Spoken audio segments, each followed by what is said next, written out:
Hello students, आज हम पढ़ेंगे लेसन नंबर 3 बस की यात्रा। इसके लेखक हैं हरिशंकर परसाई। तो इसमें लेखक हैं वो बता रहे हैं बस की यात्रा, जैसा कि इसका नाम है कि वो एक बस में पुरानी और खटारा बस में यात्रा करते हैं। यात्रा के समय उन्हें किन किन परेशानियों का सामना करना पड़ा उनके बारे में बता रहे हैं। ये हरिशंकर परसाई की एक व्यंग्यपूर्ण कहानी है। तो अब हम इसको पढ़ते हैं। हम 5 मित्रों ने तय किया कि शाम 4 बजे की बस से चलें। लेखक कह रहे हैं कि हम 5 मित्रों ने, 5 मित्र हैं उन्होंने तय किया कि शाम को जो 4 बजे बस जाती है उसमें चलें। पन्ना से इसी कंपनी की बस सतना के लिए घंटे भर बाद मिलती है। कि जब हम पन्ना पहुंच जाएंगे, यानी वो शाम को 4 बजे वाली बस से पन्ना जाना चाहते थे, कि जब हम पन्ना पहुंच जाएंगे तो पन्ना से इसी कंपनी की बस, जिस कंपनी से वो जा रहे थे कंपनी की बस में, तो इसी कंपनी की बस है वो सतना के लिए 1 घंटे भर बाद मिल जाती है, जो हमें समय पर मिल जाएगी अगर हम शाम को 4 बजे वाली बस से चलें। तो जो जबलपुर की ट्रेन से मिला देती है, यानी जो सतना वाली बस है वो आगे जबलपुर वाली ट्रेन से हमें मिला देगी, यानी जबलपुर वाली ट्रेन हमें समय पर आगे मिल जाएगी, ऐसा लेखक ने सोचा। सुबह घर पहुंच जाएंगे और हम इस तरह अगर जाएंगे तो सुबह घर पर समय पर पहुंच जाएंगे घर। हम में से 2 को सुबह काम पर भी हाजिर होना था। हम मित्रों में से 2 को सुबह अपने काम पर उपस्थित होना था, इसलिए वापसी का यही रास्ता अपनाना ज़रूरी था। यानी इसी तरह जाना ज़्यादा सही उनको लग रहा था, और सुबह पहुंचने के लिए और कोई दूसरा रास्ता भी नहीं था। लोगों ने सलाह दी कि समझदार आदमी इस शाम वाली बस से सफ़र नहीं करते। तो लोगों ने क्या कहा, जब उन्होंने लोगों से पूछा इस बस के बारे में, तो उन्होंने बताया कि कोई भी समझदार आदमी है वो उस शाम वाली बस से यात्रा नहीं करता था। तो लेखक ने पूछा, क्या रास्ते में डाकू मिलते हैं? तो लेखक ने उनसे पूछा कि रास्ते में डाकुओं के हमले का डर रहता है जो शाम वाली बस से यात्रा नहीं करते? तो लोगों ने कहा, नहीं, बस ही डाकिन है। तो लोगों ने व्यंग्य करते हुए कहा कि नहीं नहीं, ये तो बस ही डाकिन के समान है, अर्थात बस कहीं भी कभी भी किसी भी रास्ते में खराब हो सकती है, इसलिए इसमें यात्रा करके संकट में फंस सकते थे। फिर आगे है, बस को देखा तो सरदा उमड़ पड़ी। जब लेखक ने उस बस को देखा, बस की जो हालत देखी, उसको देखकर लेखक के मन में सरदा उमड़ पड़ी। खूब वयोवृद्ध थी, यानी वह बस बहुत बूढ़ी थी। बूढ़ी का मतलब बहुत पुरानी थी, कि वह बस बहुत पुरानी थी। यानी लेखक कह रहा है कि उस पुरानी बस को देखकर मेरे मन में सरदा उमड़ पड़ी। जैसे हमारे मन में किसी वयोवृद्ध यानी बूढ़े व्यक्ति के प्रति श्रद्धा होती है, वैसे ही उस बस को देख करके लेखक के मन में श्रद्धा उमड़ पड़ी। सदियों के अनुभव के निशान लिए हुए थी, यानी लेखक कह रहा है कि वह बहुत पुरानी थी, ऐसे लग रहा था उसको सदियों का अनुभव है, यानी कई सालों से वह चलती आ रही थी, यानी वह सदियों पुरानी बस है, बहुत पुरानी बस है।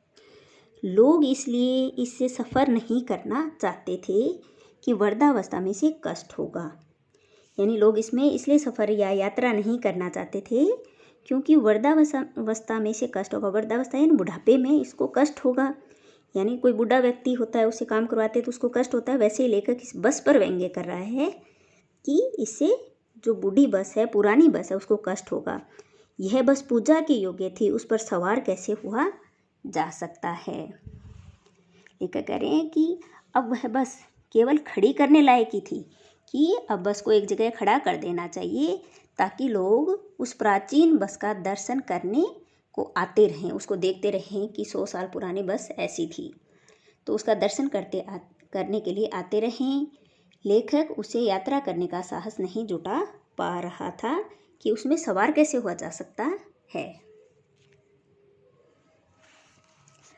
आगे है, बस कंपनी के हिस्सेदार भी उस बस से जा रहे थे, यानी बस कंपनी के जो हिस्सेदार थे वो भी उसी बस से जा रहे थे।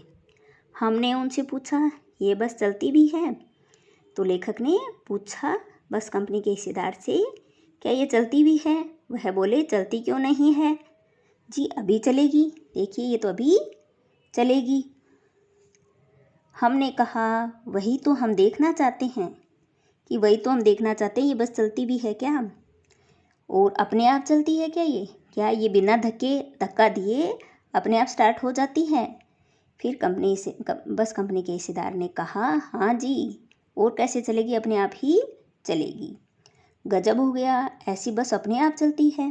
तो लेखक कह रही, तो बहुत ही आश्चर्य की बात है कि ये बस अपने आप चल जाएगी, यह अपने आप चलती है।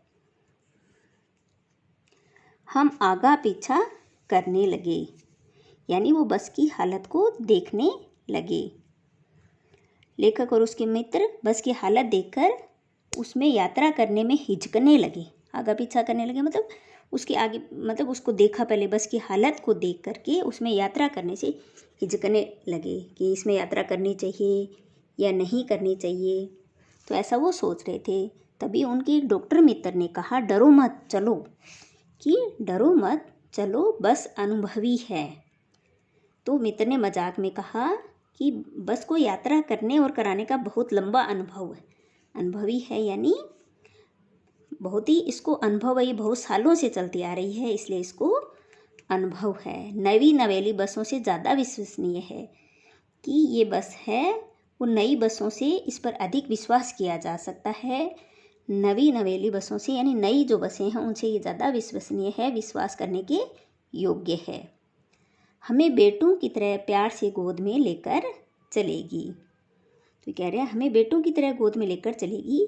वह तो एक बूढ़ी दादी की तरह है जो अपनी गोद में हमें प्यार से लेकर चलेगी, प्यार से लेकर हमें जाएगी। हम बैठ गए, जो छोड़ने आए थे, लेखक कह रहा है कि हम बस में बैठ गए और जो हमें छोड़ने के लिए आए थे वे हमें इस तरह देख रहे थे जैसे हमें वो अंतिम विदाई दे रहे हों, और उनकी आंखें कह रही थी कि आना जाना तो लगा ही रहता है, आया है वह जाएगा। यानी जो छोड़ने के लिए आए थे, विदा करने आए थे, वो ऐसे देख रहे थे इस बस में बैठाने के बाद क्या पता ये बचेंगे भी या नहीं बचेंगे, इस नज़र से वो देख रहे थे। और उनकी आंखें कह रही थी कि आना जाना, यानी आना जाना मतलब जन्म और मृत्यु तो चलता ही रहता है इस दुनिया में, जन्म मृत्यु या आना जाना तो चलता ही रहता है। जो आया है वह एक दिन अवश्य ही जाएगा, जो आया है उसे एक दिन मरना पड़ेगा, जाना ही पड़ेगा, चाहे वह राजा हो, रंक हो यानी भिखारी हो, फकीर यानी संत हो, यानी राजा हो, भिखारी हो या संत हो, सबको एक न एक दिन जाना पड़ेगा। जो आया है सो जाएगा, उसे जाना ही पड़ेगा। आदमी को कूच करने के लिए एक निमित्त चाहिए, यानी यहाँ कह रहे हैं कि हमें आदमी को कूच करने के लिए, कूच यानी चले जाना, प्रस्थान कर जाना, यानी जाने के लिए कोई ना कोई निमित्त यानी बहाना चाहिए। हम जाते हैं, मरते हैं तो किसी न किसी बहाने से मरते हैं, इसलिए लेखक कह रहा है कि आदमी को कूच करने का कोई ना कोई बहाना चाहिए, यानी बस मृत्यु का कोई ना कोई बहाना होना चाहिए। आगे है, इंजन सचमुच स्टार्ट हो गया, कि अब बस स्टार्ट हो चुकी थी। ऐसा जैसे सारी बस ही इंजन है, यानी जैसे ही बस स्टार्ट हुई तो सारी बस है वो कंपाने लगी। तो लेखक कह रहा है कि उस समय ऐसे लगा जैसे सारी बस ही इंजन है, यानी वो जैसे ही स्टार्ट हुई तो सारी बस थरथरा गई, कांप गई। तो कांपने से लेखक को ऐसे लग रहा था जैसे सारी बस ही इंजन है और हम इंजन के भीतर बैठे हैं, यानी सीट पर बैठे तो सीट पर थे लेकिन उनको ऐसा लग रहा था। कांच बहुत कम बचे थे, यानी जो खिड़कियों पर कांच लगे थे वो टूट चुके थे, बहुत कम ही बचे थे, और जो बचे थे उनसे हमें बचना था। लेखक व्यंग्यपूर्ण कह रहा है कि जो कांच बचे थे उनसे हमें बचना था। उनसे कैसे बचना था कि बस चलेगी तो ये कांच हमारे लग नहीं जाए। तो लेखक है उस खिड़की से दूर हो गए थोड़े, हम फ़ौरन खिड़की से दूर सरक गए, कांच से बचने के लिए खिड़की से थोड़े दूर सरक गए, दूर हो गए। इंजन चल रहा था, हमें लग रहा था कि हमारी सीट के नीचे इंजन है। बस सचमुच चल पड़ी और हमें लगा कि गांधी जी के असहयोग और सविनय अवज्ञा आंदोलनों के वक्त अवश्य जवान रही होगी। यानी जब गांधी जी ने असहयोग आंदोलन और सविनय अवज्ञा आंदोलन चलाया था उस समय ये बस जवान रही होगी, यानी उस समय ये बस नई होगी, नई रही होगी। तो आज तो वह बहुत बूढ़ी हो चुकी है।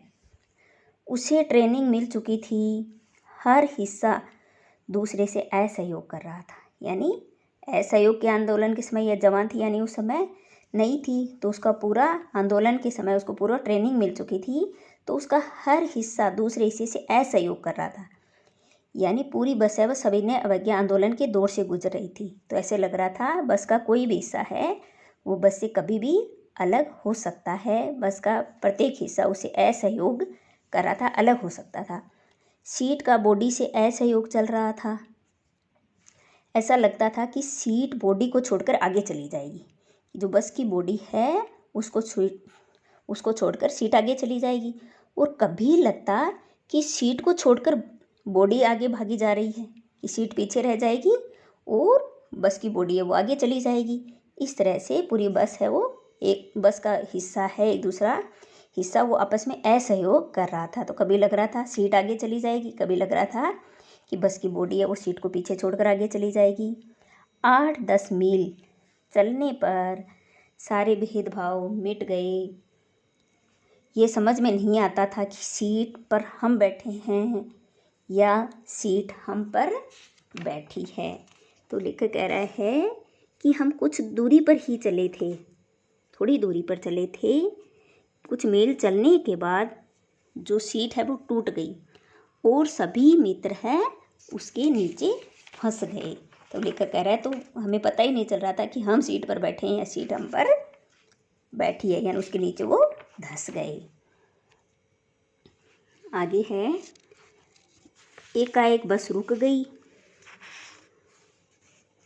मालूम हुआ पेट्रोल की टंकी में छेद हो गया है। जब बस रुकी तो लोगों ने पूछा क्या हुआ, क्यों रुक गई? तो पता चला कि पेट्रोल की जो टंकी है उसमें छेद हो गया है। तो ड्राइवर ने बाल्टी में पेट्रोल निकाल कर, तो छेद हो गया तो वहाँ वो तो जंगल में चल रही थी अभी, वहाँ उनको आजकल पेट्रोल मिल जाता है, उसमें पेट्रोल भी कहाँ से मिलता है। तो जल्दी से उसने पेट्रोल है वो बाल्टी में निकाल कर बगल में रखा और नली डालकर इंजन में भेजने लगा, और नली डालकर इंजन में डाल दिया ताकि इंजन में पेट्रोल मिलता रहे। अब मैं उम्मीद कर रहा था कि थोड़ी देर बाद बस कंपनी के हिस्सेदार इंजन को निकालकर गोद में रख लेंगे। यानी लेखक फिर व्यंग्यपूर्ण बात कह रहा है कि जब उसने पेट्रोल बाल्टी में डाल लिया और नली से इंजन तेल पहुंचाने लगा, तो आगे लेखक सोच रहा है कि थोड़ी देर बाद में ऐसा होगा कि जो बस कंपनी का हिस्सेदार है वो इंजन को निकालकर अपनी गोद में रख लेगा और उसे नली से पेट्रोल पिलाएंगे और नली से उसमें पेट्रोल डालते रहेंगे, जैसे कि एक माँ बच्चे के मुंह में दूध की शीशी लगाकर उसको दूध पिलाती है। बस की रफ्तार अब 15-20 मील हो गई थी। मुझे उसके किसी हिस्से पर भरोसा नहीं था, यानी अब उसकी थोड़ी स्पीड और कम हो गई थी और लेखक को बस के किसी हिस्से पर भरोसा नहीं रहा था। कभी भी ब्रेक फेल हो सकता है, स्टीयरिंग भी टूट सकता है। प्रकृति के दृश्य बहुत लुभावने थे। लेखक कह रहा है कि जो प्रकृति के दृश्य थे जो बस में चलते हुए दिखाई दे रहे थे वो प्राकृतिक दृश्य बहुत ही सुंदर था, बहुत ही लुभावने थे। दोनों तरफ हरे भरे पेड़ थे, यानी सड़क के दोनों ओर हरे भरे वृक्ष थे जिन पर पक्षी बैठे थे और उन पर पक्षी बैठे हुए थे। मैं हर पेड़ को अपना दुश्मन समझ रहा था, जो भी पेड़ आता डर लगता कि इसे बस टकराएगी। लेकिन लेखक है कि मन में डर था, वह डर रहा था, उसको लग रहा था कि बस किसी भी पेड़ से टकरा सकती है।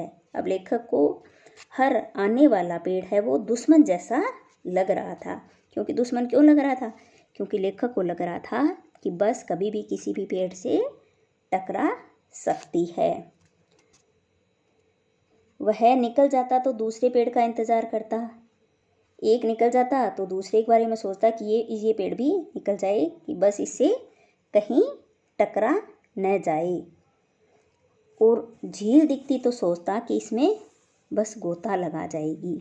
यानी बस में बैठे बैठे लेखक है वो डर रहा है, बाहर प्रकृति के दृश्य को देख रहा है, उसको अच्छा भी लग रहा है, लेकिन वह पेड़ को दुश्मन समझ रहा है। क्यों समझ रहा है? क्योंकि उसको लग रहा है कि बस किसी पेड़ से टकरा न जाए। अगर कोई झील दिखती तो सोचता कि इसमें बस है वो गोता लगा जाएगी, यानी बस है वो झील में गिरकर डूब भी सकती है। तो ऐसे लेखक उससे डर रहा है। आगे है, एकाएक फिर बस रुकी। चलते चलते फिर बस रुक गई। ड्राइवर ने तरह तरह की तरकीबें की पर वह चली नहीं। कई प्रयास किए, ड्राइवर ने चलाने का बहुत प्रयत्न किया बस को, लेकिन वह चली नहीं। सभी ने अवज्ञा आंदोलन शुरू हो गया था कि वह बस चल नहीं रही थी। ऐसा लग रहा था कि बस ने ड्राइवर और हिस्सेदार के विरुद्ध सभी ने अवज्ञा आंदोलन शुरू कर दिया था।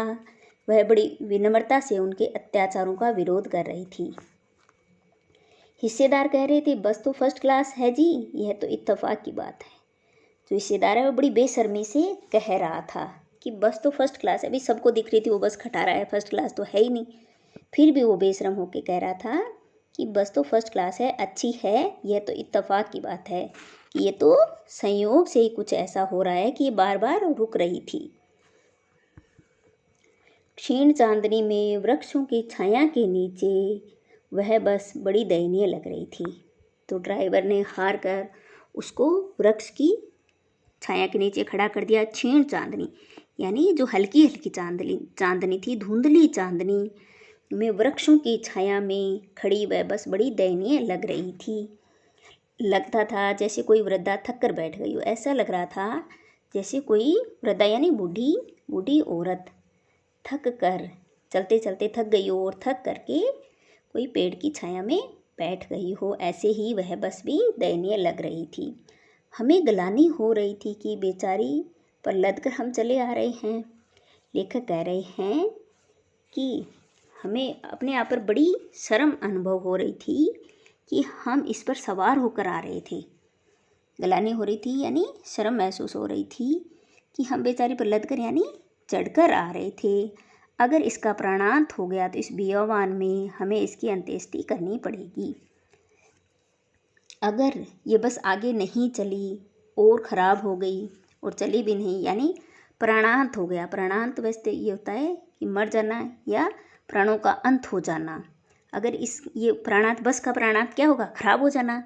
अगर ये पूरी तरह ख़राब हो गई तो इस बियावान में हमें इसकी अंत्येष्टि करनी पड़ेगी कि इस बियावान यानी सुनसान जंगल में ही इसका अंतिम संस्कार करना पड़ेगा। लेकर कह रहे हैं हमें पूरी रात इस जंगल में ही गुजारनी पड़ेगी और लाचार होकर हमें दूसरे वाहन का इंतज़ार या तलाश करनी पड़ेगी। ऐसा लेखक सोच रहा है। आगे है, हिस्सेदार साहब ने इंजन खोला और कुछ सुधारा। इंजन खोला और उसमें कुछ सुधार किया। बस आगे चली। उसकी चाल पहले से कुछ और कम हो गई थी। धीरे धीरे वृद्धा की आंखों की ज्योति भी जाने लगी। अब देखो और हो रहा है कि पहले से स्पीड कम हो गई। दूसरा वृद्धा यानी बस की, पुरानी बस की, अब पुरानी बस की धीरे धीरे आंखों की ज्योति यानी जो उसकी लाइट थी वह भी धीरे धीरे मंद होने लगी थी। अब तेज़ नहीं चल रही थी। वो जो उसकी बत्तियां थी वह उनकी लाइट है वो कम हो गई थी। चांदनी में रास्ता टटोल कर वह रेंग रही थी। तो अब बस ऐसी लग रही थी मानो वह धुंधली चांदनी में रास्ता टटोलती हुई चल रही हो। आगे से या पीछे से कोई गाड़ी आती दिखाई देती तो एकदम किनारे पर खड़ी हो जाती। यानी आगे से या पीछे से कोई गाड़ी दिखाई देती तो एकदम किनारे पर जाती। किनारे पर यानी ड्राइवर है उसको एकदम किनारे पर खड़ा कर देता क्योंकि उसकी लाइट नहीं थी। लाइट है वो धीरे जल रही थी और कहती, उसकी लाइट मंद थी और कहती, निकल जाओ बेटी, अपनी तो है उम्र ही नहीं रही।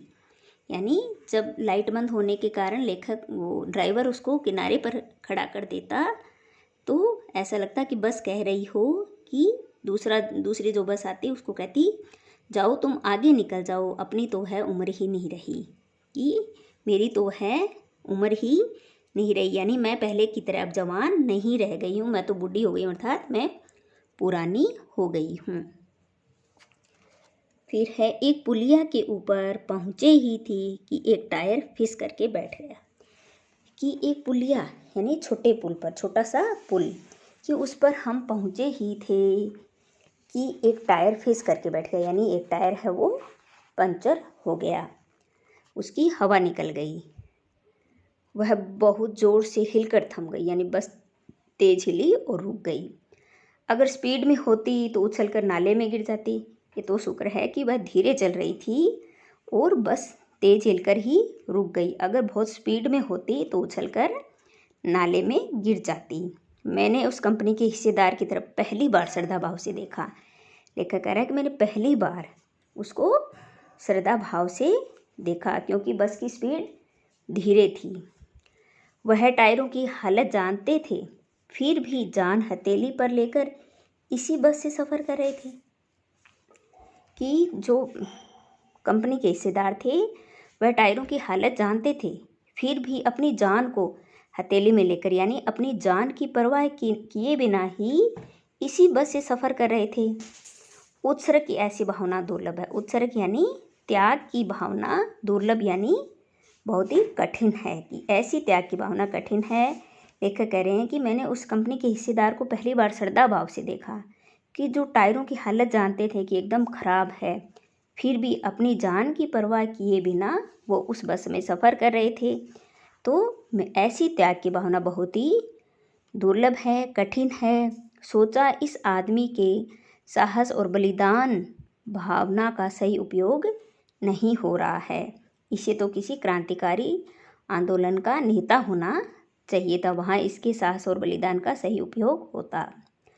अगर बस नाले में गिर पड़ती और हम सब मर जाते तो देवता बाहें पसारे। कि अगर बस नाले में गिर जाती और हम सभी मर जाते तो देवता बाहें पसारे उसका इंतज़ार करते, कहते वह आदमी आ रहा है जिसने एक टायर के लिए प्राण दे दिए, मर गया पर टायर नहीं बदला। लेकर कह रहा है कि हम मान लो बस है नाले में गिर जाती और मर जाती तो देवता बाहें पसारे, बाहें फैला करके और इंतज़ार करते, कहते कि आज वह महान आदमी आ रहा है जिसने एक टायर के लिए अपने प्राण दे दिए। वह मर गया पर टायर नहीं बदला, टायर के बदले अपनी जान ही दे दी। तो आज हम इतना ही लेसन पढ़ेंगे, आगे का लेसन कल के वीडियो में पढ़ेंगे। Thank you.